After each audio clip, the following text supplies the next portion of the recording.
একসাথে স্কুলে যেত, একসঙ্গে খেলাধুলা করত এবং ওরা একসাথেই বসতো। একদিন শতরূপাদের স্কুলে ওদের ম্যাডাম এসে বলে, শোনো বাচ্চারা, তোমাদের জন্য একটা প্রতিযোগিতার আয়োজন করা হয়েছে। আমি জানি আমাদের মধ্যে তোমরা সবাই অনেক ভালো নাচ পারো, তাই তোমাদের জন্য একটা নাচের প্রতিযোগিতার আয়োজন করা হয়েছে। তোমাদের মধ্যে যে সবচেয়ে ভালো নাচ করতে পারবে তাকে 1,00,000 টাকা পুরস্কার দেওয়া হবে। আশা করি তোমরা সবাই অনেক ভালো নাচ করবে। ঠিক আছে বাচ্চারা, পরবর্তী প্রতিযোগিতার জন্য প্রস্তুত হয়ে যাও। এই বলে ম্যাডাম চলে যায়। শতরূপা ও রূপসা এটা শুনে অনেক খুশি হয়। রূপসা শতরূপার চেয়েও অনেক ভালো নাচ করতে পারত। শতরূপা বলে, রূপসা, তুই তো অনেক ভালো নাচ পারিস। আমার বিশ্বাস এই প্রতিযোগিতায় তুই ফার্স্ট হবি। হ্যাঁ, আমি অনেক ভালো নাচ পারি, কিন্তু আমার তো তেমন সুন্দর কোনো ড্রেস নেই। আমি কি করে নাচ করব? আরে তুই চিন্তা করিস না, তুই তো জানিস আমি আমার মামার বাড়িতে থাকি। আমার মামাদের অনেক টাকা আছে। আমি মামাকে বলে তোর জন্য একটা ড্রেস এনে দেব। ঠিক আছে, তুই আমার সবচেয়ে ভালো বন্ধু শতরূপা। শতরূপা ও রূপসা কথা বলছিল, তখনই পাশ থেকে মিতু নামের একটা মেয়ে ওদের কথা শুনছিল। আচ্ছা, শতরূপার মহান হওয়ার খুব ইচ্ছে, তাই না? নিজে তো থাকে মামার বাড়ি। কেন রে, তুই প্রতিযোগিতায় নাম দে। এসেছে রূপসা ফার্স্ট হবে, হওয়াচ্ছি তোদের ফার্স্ট। আমি হব নাচে ফার্স্ট। আর এই রূপসাকে তো আমি কিছুতেই প্রথম হতে দেব না। আমি আমার ভাইকে বলে রূপসার একটা ব্যবস্থা করব। তারা এরপর মিতু ওর বাসায় যায় আর ওর ভাইকে বলে, ভাইয়া ভাইয়া, আমাদের স্কুলে একটা নাচের প্রতিযোগিতা আছে। আমি সেই প্রতিযোগিতায় নাম লেখাতে চাই, কিন্তু আমাদের ক্লাসে যে রূপসা আছে ও নাকি প্রতিযোগিতায় অংশ নেবে। আর হ্যাঁ, সত্যি অনেক ভালো নাচে। ও নাচলে তো আমি প্রতিযোগিতায় জিততেই পারবো না। তুমি একটা কাজ করো, তোমার বন্ধুদেরকে সাথে নিয়ে রাস্তায় রূপসাকে আটকে ওর পাটা ভেঙে দাও, যেন ও একদমই নাচতে না পারে। আচ্ছা বোন, কোনো ব্যাপার নয়। তুই তো জানিস আমার বন্ধুরা মারামারিতে অনেক এক্সপার্ট। এই রূপসার পা আমরা আজই ভেঙে দেব। মিতু অনেক খুশি হয়। তারপর মিতুর ভাই যখন ওদের ক্লাস শেষ হয়, রাস্তায় অপেক্ষা করতে থাকে। সে শতরূপা ও রূপসার আসার পথে রূপসাকে পথ আটকায়। তারপর রূপসার পায়ে একটা লাঠি দিয়ে অনেক জোরে আঘাত করে, যার কারণে রূপসার পা ভেঙে যায় আর অনেক রক্ত পড়তে শুরু করে। শতরূপা অনেক থামানোর চেষ্টা করে, কিন্তু ওরা কারো কথাই শোনে না। এভাবে রূপসার পা ভেঙে দিয়ে মিতুর ভাই সেখান থেকে চলে যায়।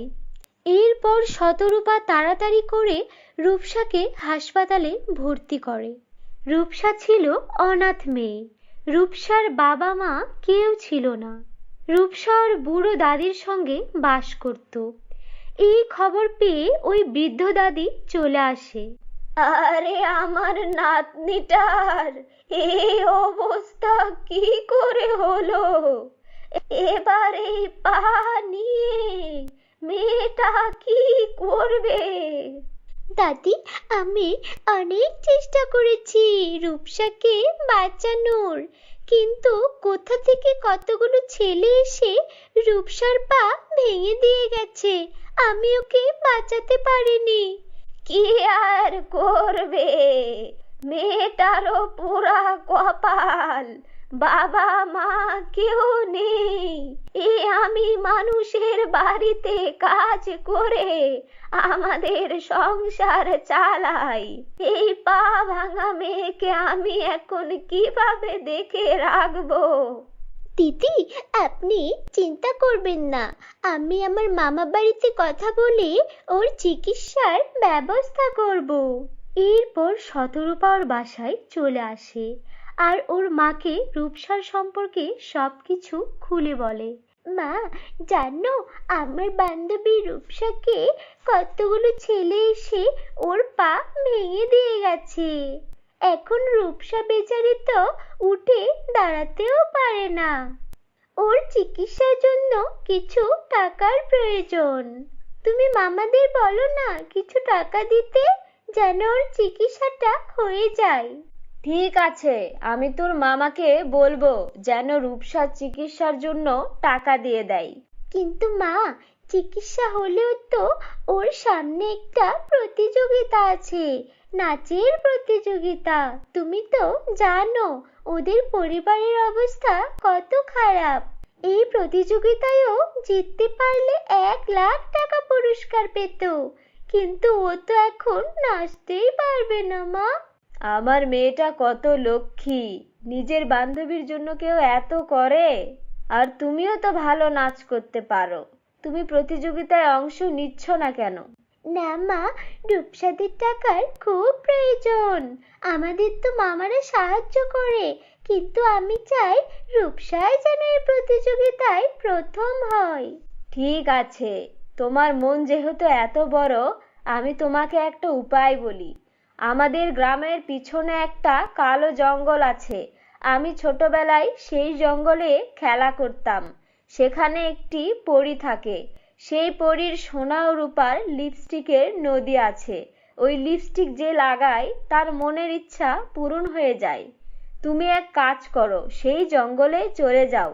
ওই পরী একমাত্র যাদের মন সুন্দর আর যারা অন্যর উপকার করতে চায় তাদেরকেই সাহায্য করে।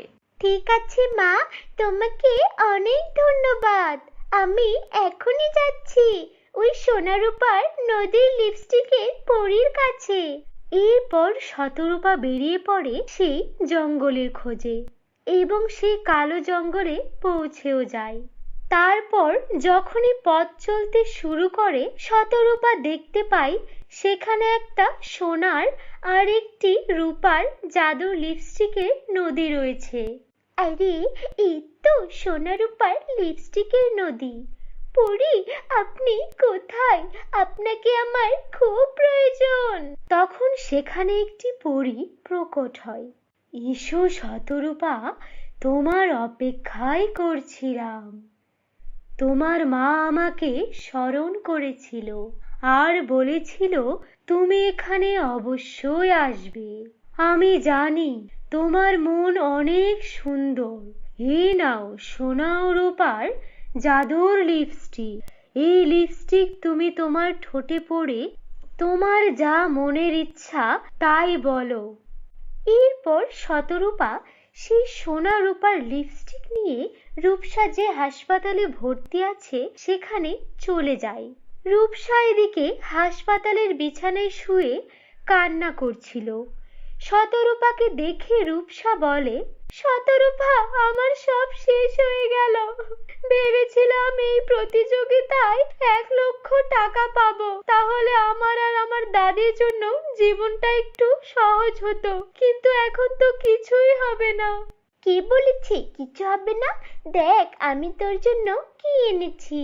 শতরূপা সেই সোনা ও রূপার লিপস্টিকটা রূপসাকে দেখায়, আর যখনই ও সোনা ও রূপার লিপস্টিকটা ঠোঁটে লাগায় তখনই রূপসা বলে, জাদুর সোনা রূপার লিপস্টিক, আমার বান্ধবী রূপার পাটা একদম ঠিক করে দাও।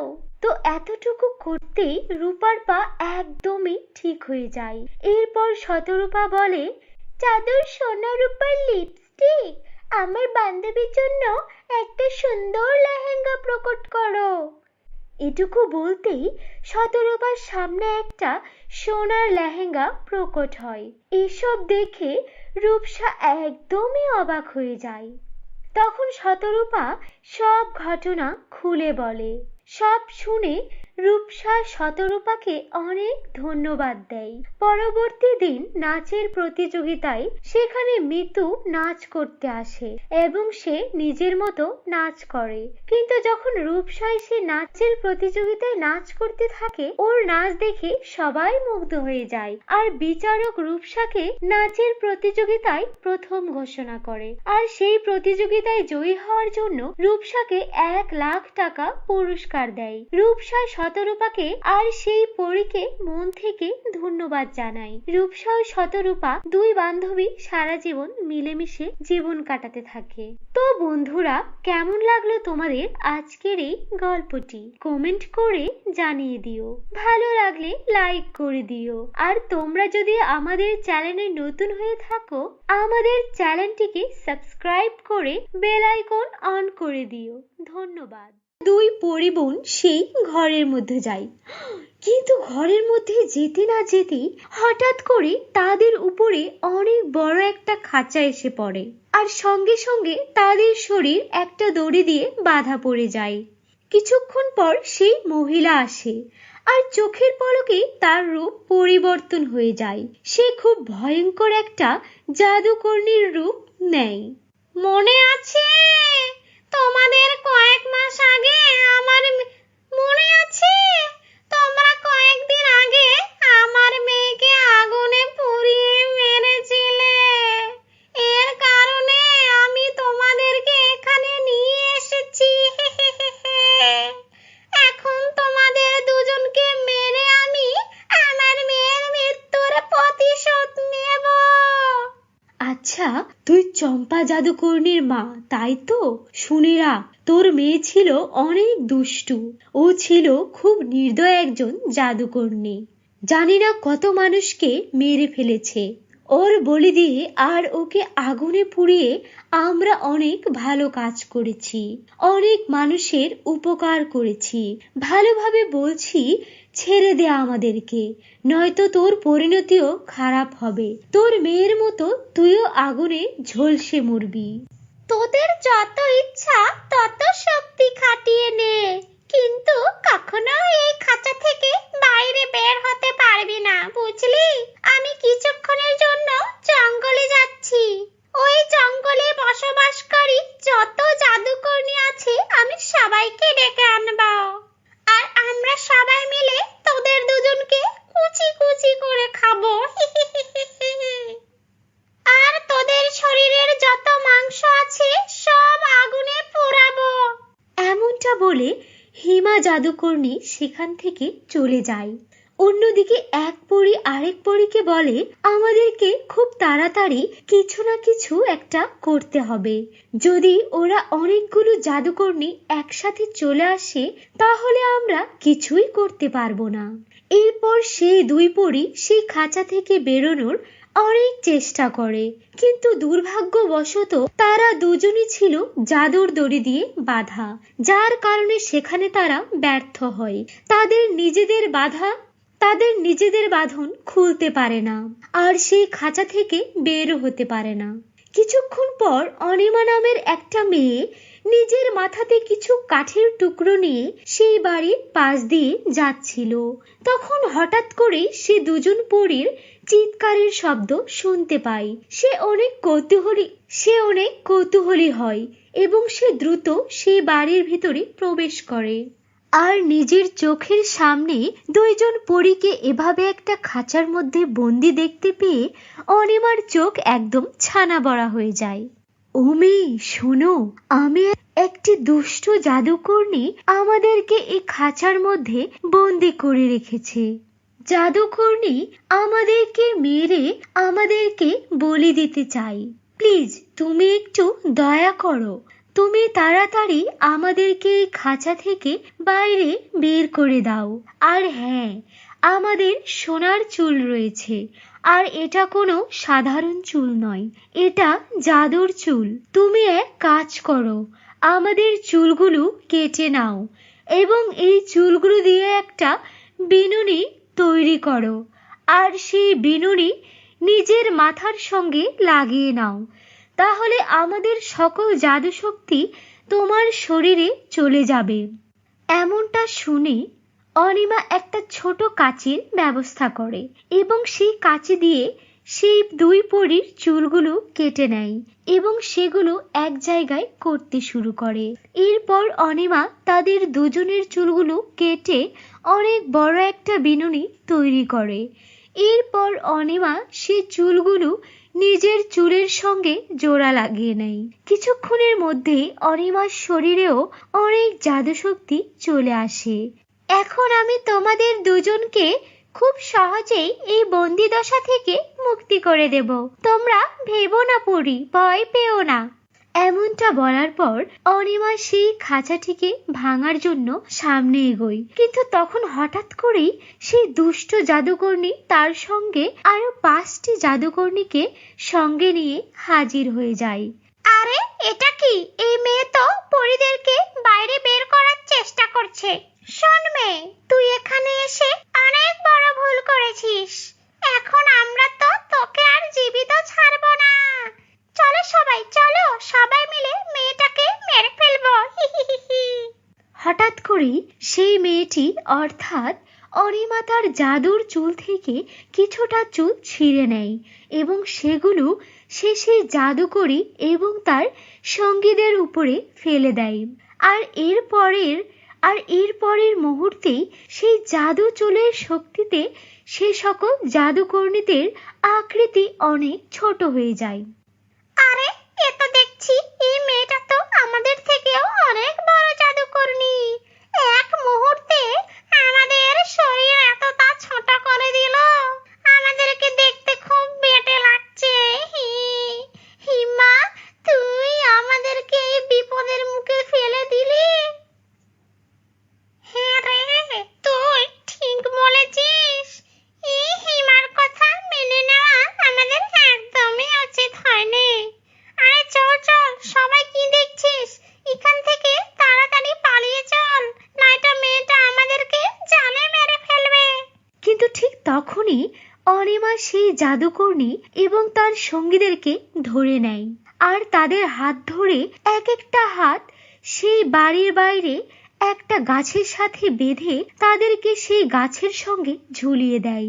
এরপর অনিমা নিজের জাদু শক্তির দ্বারা সেখানে অনেক বড় একটা মশাল হাজির করে এবং সেই মশালের সাহায্য সে সেই সকল জাদুকর্ণীর গায়ে আগুন জ্বালিয়ে দেয়। আর দেখতে দেখতেই সকল জাদুকর্ণীরা পুড়ে একদম ছাই হয়ে যায়, তাদের অস্তিত্ব বলে আর কিছুই থাকে না। এরপর অনিমা সেই বন্দি দশা থেকে দুই পরীকে মুক্তি করে। তাদের কারণে, তোমার কারণে আমাদের দুই বোনের জীবন বেঁচেছে। এর কারণে এই জাদুর বিনুনিটা তুমি উপহার স্বরূপ আমাদের পক্ষ থেকে তোমার কাছে রেখে দাও, আর আমাদের মাথাতে আবার নতুন চুল গজিয়ে যাবে। এরপর তাড়াতাড়ি পরিবন আবারও পরিলোকে ফিরে যায়। অন্যদিকে জাদুর সেই বিনুনি পাওয়ার কারণে অনিমার জীবন পুরোপুরিভাবে পরিবর্তন হয়ে যায় এবং সে শুধু নিজের একার জন্য সেই জাদু শক্তির ব্যবহার করেনি, সে নিজের জন্য এবং সকল অসহায় মানুষের জন্য সেই জাদু শক্তির ব্যবহার করেছে। এরপর অনিমা বড়লোক হয়ে যায় এবং হাসি খুশিতে নিজের জীবন কাটায়। তো বন্ধুরা, কেমন লাগলো তোমাদের আজকের এই গল্পটি? কমেন্ট করে জানিয়ে দিও। ভালো লাগলে লাইক করে দিও। আর তোমরা যদি আমাদের চ্যানেলে নতুন হয়ে থাকো, আমাদের চ্যানেলটিকে সাবস্ক্রাইব করে বেল আইকন অন করে দিও। ধন্যবাদ। আর প্রতিদিন টাকা গুনতাম, কতই না ভালো হতো। হা হা হা হা। সৃষ্টিকর্তা কি আমাদের দিকে দেখবে না, নাকি এভাবেই আমরা একদিন না খেতে পেয়ে মরবো? তুমি একদম চিন্তা করো না বউ, সৃষ্টিকর্তার উপর বিশ্বাস রাখো, দেখবে তিনি একটা না একটা ব্যবস্থা ঠিক করে দিয়েছে। এবার নাও দেখি, এত চিন্তা না করে ঘুমিয়ে পড়ো। তখন রাত 3টে কি 4টে। হঠাৎ কমলা তার স্বপ্নে দেখে, মা কমলা, আমি তোর উঠোনে এই চারা গাছটা পুঁতে দিলাম। এটা যেমন তেমন গাছ নয়, এটা হলো টাকার গাছ। এই গাছে এক বালতি পানি ঢাললে এটি একটি বড় গাছে পরিণত হবে। এর ডালে ডালে ফলবে শুধু টাকা আর টাকা। তবে হ্যাঁ, একটা কথা মনে রাখিস লো, এই গাছ নিয়ে গিয়ে নিজের উঠানে লাগাই, তবে সে চিরদিনের জন্য অন্ধ হয়ে যাবে। এ কি দেখছি আমি? এ তো সত্যিকারের একটা উঠানে চারা গাছ। আমি তো নিজের চোখকে বিশ্বাস করতে পারছি না। কই গো, শোনো গো, এদিকে এসো। এরপর কমলা করিমকে তার স্বপ্নের কথা সব কিছু খুলে বলে। বউ বউ, তুমি আর দেরি করো না, যাও যাও, এখনই এক বালতি পানি এনে গাছের গোড়ায় ঢালো। আমাদের সুখের দিন আসতে আর বেশি দেরি নেই বউ। তৎক্ষণাৎ কমলা গিয়ে এক বালতি পানি আনে, আর গাছের গোড়ায় ঢালতেই গাছটি একটি প্রকট আকার ধারণ করে। এ কি, আমি স্বপ্ন দেখছি না তো? এ তো দেখি টাকার গাছ। হ্যাঁ বউ, হ্যাঁ, এ কোনো স্বপ্ন নয়। এ দেখো দেখো, টাকা কেমন গড়িয়ে গড়িয়ে পড়ছে। আমাদের আর কোনো কষ্ট থাকবে না। হ্যাঁ গো, তুমি ঠিক বলেছ, আমাদের আর কোনো কষ্ট থাকবে না। এ তো টাকার বৃষ্টি পড়ছে গো, টাকার বৃষ্টি। স্বপ্ন যে এভাবে সত্যি হয়ে যায়, এ আমি ভাবতেও পারিনি। হ্যাঁ, এই টাকাগুলো কুড়িয়ে তাড়াতাড়ি ঘরে যাই, চলো। বলছি কি মহারানী, তাড়াতাড়ি ঘর থেকে বের হও দেখি। আজ হয় আমার টাকাগুলো দেবে, না হয় একটা হেস্তনেস্ত করেই ছাড়বো। হ্যাঁ, এই বলে দিলাম। রমলা ভাবি যে, এসো এসো, বসো। আমি বসতে আসিনি, আমি আমার পাওনা টাকাগুলো সব নিতে এসেছি। এই নাও ভাবি, তোমার সব টাকা নিয়ে যাও। আহা, কি বলছো, পুরো টাকা দিয়েছো? হ্যাঁ গো ভাবি, একদম সুদ সমেত। কই গো বউ, বাজারের ব্যাগটা দাও দেখি, ভালো মন্দ কিছু বাজার করে আনি। হ্যাঁ গো হ্যাঁ, দাঁড়াও দাঁড়াও, দিচ্ছি। আস্তে আস্তে কামাল ও কমলা তাদের সকল শখগুলো পূরণ করতে থাকে। এমনকি তারা একটি বড় বাড়ির পাশাপাশি একটা গাড়িও কিনে ফেলে। গ্রামে তাদের এই কৃতিত্বের কথা ছড়িয়ে পড়ে। এমনকি তারা প্রতি সপ্তাহে গ্রামের যত গরিব দুঃখী মানুষ আছে সবাইকে কিছু না কিছু দিয়ে সাহায্য করে। তাদের কাছ থেকে কেউ খালি হাতে ফেরে না। এভাবে তাদের দিন ভালোই কাটছিল, কিন্তু হঠাৎ একদিন, না, আমাকে জানতেই হবে কমলার এত পরিবর্তন কিভাবে হলো। কিছুদিন আগে আমার ধারের টাকায় মেটাতে পারছিল না, আর এখন দেখি পুরো গ্রাম শুদ্ধ মানুষকে খাওয়াচ্ছে, পড়াচ্ছে। না, আমাকে জানতেই হবে। এভাবে আড়াল থেকে লুকিয়ে লুকিয়ে রমলা দেখে তাদের মস্ত বড় এই টাকার গাছ। ওমা, এ দেখি টাকার গাছ। না, এই টাকার গাছ আমাকে যেভাবেই হোক হাতিয়ে নিতেই হবে। দাঁড়াও, তোমাদের বড়লোক হওয়া আমি বের করছি। এই বলেই করিম ও কমলা ঘরে চলে গেলেই রমলা চারা গাছটি নিয়ে চলে যায়। আর চারা গাছটি এনে তার উঠানে লাগানোর সাথে সাথেই, ওমা, এ কি হলো? আমি যে চোখে কিছু দেখতে পাচ্ছি না। হায় হায় হায়, আমার এ কি হলো? আমাকে বাঁচাও সৃষ্টিকর্তা। বুঝেছি, এ সবই ওই টাকার গাছের জন্য। তার চিৎকার চেঁচামেচিতে গ্রামের সব লোকজন এক জায়গায় হয়। হায় হায় হায়, আমার এ কি সর্বনাশ হলো!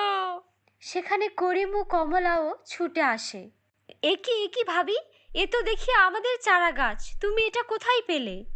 আর বলো না, আমি লোভের যন্ত্রণায় তোমাদের এই টাকার গাছটা চুরি করে এনেছিলাম, আর সৃষ্টিকর্তা আমাকে তার ফলস্বরূপ অন্ধ বানিয়ে দিয়েছে।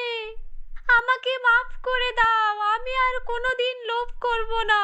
কিন্তু আমরা তোমাকে মাফ করে দিলেও এটা তোমার কর্মেরই ফল। তোমাকে সারা জীবন এই ফল ভোগ করতে হবে। আজ তুমি যদি লোভ না করতে তাহলে অন্তত তুমি হয়তো এই পৃথিবীটা দেখতে পারতে। এরপর রমলার দিন কাটতে থাকে খুবই কষ্টের সাথে, আর করিম ও কমলার দিন কাটতে থাকে হাসি খুশিতে।